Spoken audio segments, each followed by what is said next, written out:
Human nga naabot sa atong nasod ang T-129 attack helicopter nga gikan sa Turkey. Lain na sad nga kagamitan sa atong armadong kusog para sa Air Force ang naabot sa atong nasod kining gitawag og AH-64 Apache helicopter. Usa ka laing matang sa moderno nga attack helicopter nga pwede makigsabay og dinulitay nga ginubatay sa kahanginan bisag jet fighter pa yang ikabangi. Kay bawo kang ngano? Kay abunda ni sa bomba og missiles og duna pay gitangkil sa duha ka kalibre sa machine guns ani nga kusog pa sa garan. Kung bulay og ang piloto sa jet fighter nga di ka mao mo target sa bomba, pwede kang tagud-taguron sa machine gun palanggaan ni daan nga gitangkil sa AH-64 Apache helicopter. Bisag ang tangke de gera pwedeng duliton sa ubos og sigurado jud nga malimbuwad ang tangke de gera. Kay purting kusuga ang buto sa machine gun ani nga manghud gamay sa granada. Nagkalain-lain lang ang mga attack helicopter nga giorder karon sa atong presidente gawa sa T-129 ug AH-64 Apache. Doon na pay sukol napagay AH-15 Cobra, Black Hawk ug uban pa. Ato lang ning anam-anamon og sa pagkakaron unahon sa nato ni pagpaila ang bag-ong helicopter nga giorder sa atong gobyerno. Dako ni ug ikatabang sa Air Force sa pagpanaggang in kaso og dunay invasion nga mahitabo sama sa Ukraine. Di na to batasan nga mangilog og teritoryo kay sukad-sukad sa atong kasaysayan. Wap-a nahitabo nga ang Pilipinas nangilog og teritoryo, mas kita pay giilugan. Di na lang nato basulon tong mga nangagi nga leader sa atong nasod kung anong nailog ang atong ubang teritoryo sa laing nasod, unsay ilang gihimo. Mas maayo pa kuhaan tani og leksyon nga nagpasabot lang nga kita di jud di ay mo kumpiyansa og angay lang jud di ay nga mangandam. Di man po nato batasan nga makig-contest tag kinsay pinakalig-on og armadong kusog kaysa ranking sa military power comparison wa gayta nabutang sa top 20. Layo kayo ta og subo hunaw-naon nga naa ta nahimutang sa ika-54 out of top 100.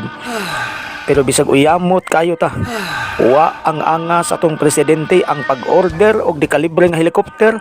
Ang AH-64 Apache helicopter jud maoy gi-order sa top 10 nga best attack helicopter sa tibuok kalibutan, ika-unom ni sa ranking. Nagkinahanglan ta ani samtang wap atay submarine o multi-role fighter nga mga warjets tungod sa kamahal ani. Ang warjets sa pagkakaroon nga atong gisaligan kana pang FA-50. Pero akong usbon dili na multi-role fighter. Matawag lang ni siya og usa ka light attack combat nga warjet, pero layo ra jud kayo kung imong itapad sa original nga multi-role fighter. I-discuss unya tani pohon ang FA-50. Hinoon sa peryahan sa panggubatan, kung kamaulang ang usa ka leader sa kombinasyon sa pag-atake, kung sa basketball pa nga panultihon, best defense is a best attack. Kung imo ning i-apply nga arts and skill sa panggubatan, natay OV-10 Bronco, A-29B Super Tucano, FA-50 Sultan Atmos Howitzer, T-129 ug uban pa og kining AH-64 Apache helicopter. Unya di nimo idungan kung dili iposting daan. Unya naay ipaon katong karaan ug tayaon na nato nga warjets. I-shoot lang sa laang sa dakop-dakop sa kahanginan ug atras abanti ang tirada. Inigahurot sa supply sa ilang armadong kusog, anha dayon nato birahan ang ilang tanang target. Tanawa ra gud ang BRP Sierra Madre nga naa sa Ayungin Shoal. Kurting lagutas China ana kay papahawaon wa jud mohawa. Kalig-on og naval ship sa China, daghan kay sila og frigates, destroyer, corvettes, submarine ug uban pa nilang barko nga panggubat. Unya ang gipusti nato usa ra ka buok barko, tayaon pa jud. Lain sad kayo ilan ang bombahan maulawan sila. Ang usa ka libo gipusta lang nimo og 5 centavos. Imagine na lang na sa pista-pista ka na bitong na ay lipat-lipat or magic sa bitin. Pila ka foreigner ang nasyat sa taro ana. Naapay mga engineer, mga doktor, teachers, mga abogado, ubang professionals, basta masangit ka na, horot jud ang imong usa ka silduhan. But what if i-apply ta na nga taktika sa gubat? Nahibaw ta sa ubang Pinoy na bisag manggiluyon, matinabangon, mapaubsanon, apan usahay, marukoy. Gusto ka pruiba? Tanawa si Digong sa iyang liderato karon. Kung kahibaw ka sa iyang foreign policy, minarukoy ang style. First time sa atong presidential history nga iyang giamigo ang Russia ug China. Wa pa matagbaw, gipalagpot ang US nga dugay ra nato nga kalyado. Karon unsa naman sad? Ang US iya na pod giulug-ulugan. Apan ang tuyo ra jud ana nga mapanalipdan ang atong nasod sa kakuyaw.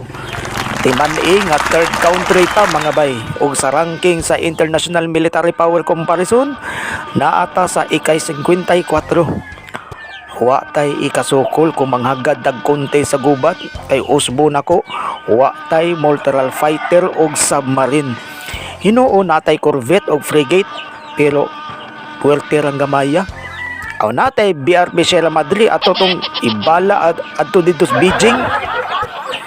Pero kung simbakog atakihon ta, wa tay laing mahimo kundili managad. Kung nakatiming patag presidente nga bulay o wa joy pakabana sa AFP, awloy kay ta. So arang-arang na lang nga nakatiming tag presidente nga iya jud gipahimug-atan ang AFP modernization.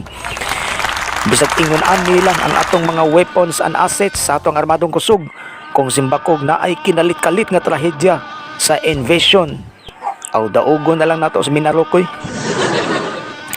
Pero sa tinuod lang mga bay, nahitabo na sa realidad nga outnumbered ta sa kasundaluhan pero midaog pa jud ta sa gubat. Kahinomdom mo sa Battle of Yultong, 40,000 ka mga North Koreans ug mga Chinese. Unya ang mga Pinoy usa ka libo ra. Pero silang tanan gihurot og luba. Tinuod yun kay sa South Korea naa jay mga monumento sa mga Pinoy nga sundao nga kada tuig ila jud na gi-celebrate kay kung wapa ang mga Pinoy nga sundao ato, kanang South Korea na-invade na sa North Korea. Mao bitaw nang milutaw ang analysis sa ubang general nga tactical warfare kung imong i-multiply ang 1,000 soldiers kung kalibutan na jay imong hisgutan, napukaw pagbalik nga sakto ang punto. Ang panultihon mismo ni General MacArthur nga matod pa niya, "Give me 10,000 Filipinos and I shall conquer the world." Niya pa'y laing Battle of Mactan kay numdum pa mo. Kaligoon sa puwersa nila ni Magellan, usa ka sikat nga navigator sa tibuok kalibutan ug usa ka mastermind ug bantugan nga European colonizer. Pila ka tuig nga laroy-laroy sa kalibutan para mangilog og teritoryo. Pila ka mga nasod ang ilang na-invade sa 15th century. Nakuha nila ang Peru, Brazil, Colombia, Venezuela ug ubang bahin sa Africa ug American countries. Dili lang sa pagyatak sa ubang lumad nga tribal religious group, mga kultura hasta ang mga lingwahe gi-invade nila. Tan-awa na ang sinultihan sa Spain, Portugal, Chile, Bolivia, Argentina, Mexico ug uban pang mga nasod nga ilang naulipon. Wa ka kabantay nga halos pareha-pareha sila og lingwahe. Mao ni epekto during sa invasion period.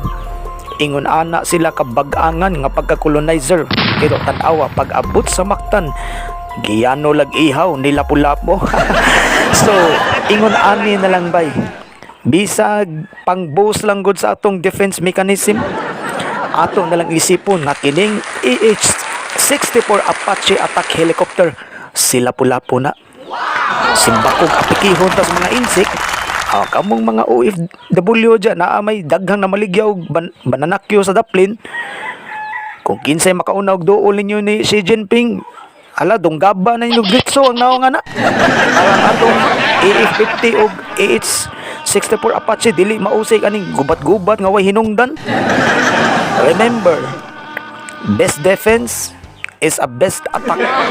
Pasensya ha, akong giilisan ang best defense is a good offense. Upgrade sa tagamay gun. Nahala, sige, rock and roll na taman mga bay.